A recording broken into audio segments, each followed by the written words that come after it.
This is the story of the first German car to drive in Antarctica.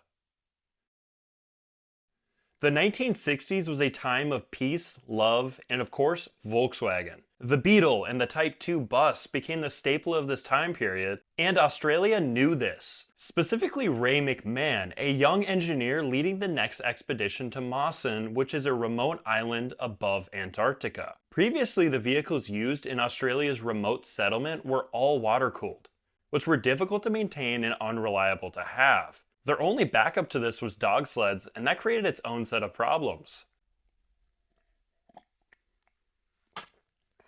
Ray took one look at the vehicle situation and thought, what about an air-cooled Beetle? With a single call to Volkswagen Australasia at Clayton, the expedition commenced. An Australian-made ruby red 1962 Beetle was chosen to prowl the desolate white landscape.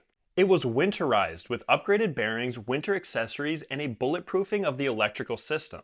Being delivered with a bunch of spare parts, a Bolex film camera for documenting the journey, and a number plate reading Antarctic 1.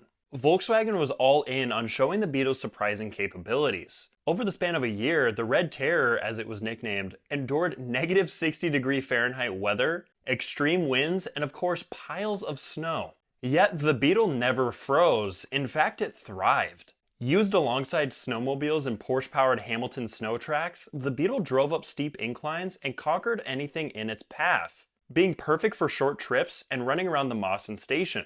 After a year in use and abuse, the Beetle had to retire. The extreme weather began eating away at the frame, causing cracks and destroying the front suspension of the Beetle. But this wasn't the end of the story, because two more Beetles were sent to Antarctica over the course of just a few years. 2 and 3 actually lasted quite a while in the Arctic, while 1 was converted into a rally car and driven in the 1964 BP Rally of southeastern Australia. The Red Terror never got a break, and actually won first at the rally event, solidifying it as a total legend, sending it on a long press tour across Australia.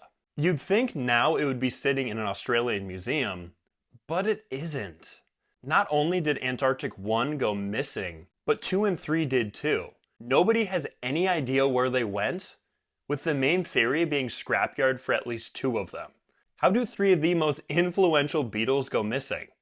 I have no idea, and frankly nobody else does. Hopefully the future brings some closure for where these snowy terrain traversing beasts went, because the Antarctic Beetles are now a thing of legend.